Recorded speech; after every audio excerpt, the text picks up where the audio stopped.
Masalah yang dihadapi penduduk Indonesia saat ini semakin menjadi-jadi, mulai dari masalah sosial, ekonomi, dan lingkungan. Contoh besarnya saja, seperti global warming, telah banyak memberikan dampak negatifnya yang sekarang kita rasakan. Suhu bumi naik, lahannya semakin sempit, polusi, dan masih banyak lagi. Salah satu penyumbang global warming adalah sampah, terutama yang berasal dari makanan. Sampah makanan ternyata menghasilkan gas metana, yang mana gas ini merupakan salah satu penyumbang masalah efek rumah kaca. Menurut The Economist Intelligence, negara Indonesia tercatat sebagai salah satu negara penghasil sampah makanan terbesar di dunia, dengan nilai 300 kg setiap individunya. Dapat dilihat bahwa keadaan ini cukup miris, melihat dari tingkat kelaparan di Indonesia yang masuk kategori serius. Jumlah makanan yang banyak tadi ternyata mampu menghidupi 28 juta atau 11% penduduk di Indonesia. Tentu, hal ini memberikan dampak kerugian ekonomi juga. Sekitar 213-551 triliun kerugian negara Indonesia dalam setahun akibat sampah makanan.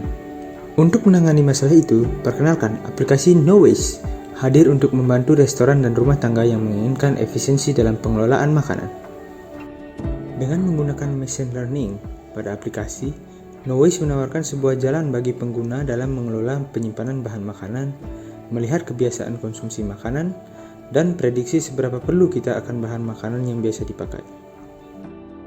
Nah, pada tampilan ini merupakan tampilan awal dari aplikasi NoWaste, di mana pada aplikasi NoWaste bisa melakukan pendaftaran dan juga login atau sign in menggunakan sosial media lain seperti menggunakan Facebook maupun menggunakan akun Google.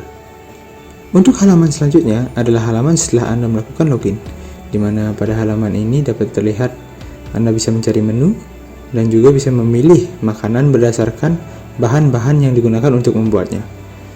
Lalu, di bawahnya ada fitur Suggestion to be made, yang merupakan fitur untuk melihat makanan yang sedang ramai pembeli dan estimasi jumlah yang perlu disiapkan pada hari itu.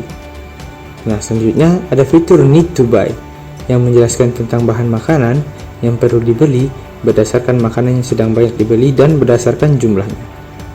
Lalu ditampilkan sidebar pada aplikasi ini yang berisikan konten yang pertama groceries, lalu my profile, nearest market, sale, contact us, settings, lalu ada helps and frequently asked question.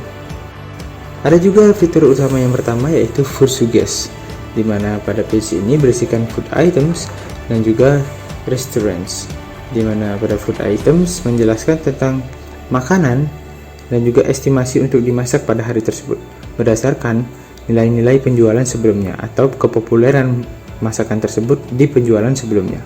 Selanjutnya ada fitur estimated groceries, di mana pada fitur ini menjelaskan tentang bahan-bahan masakan dan juga ketersediaannya.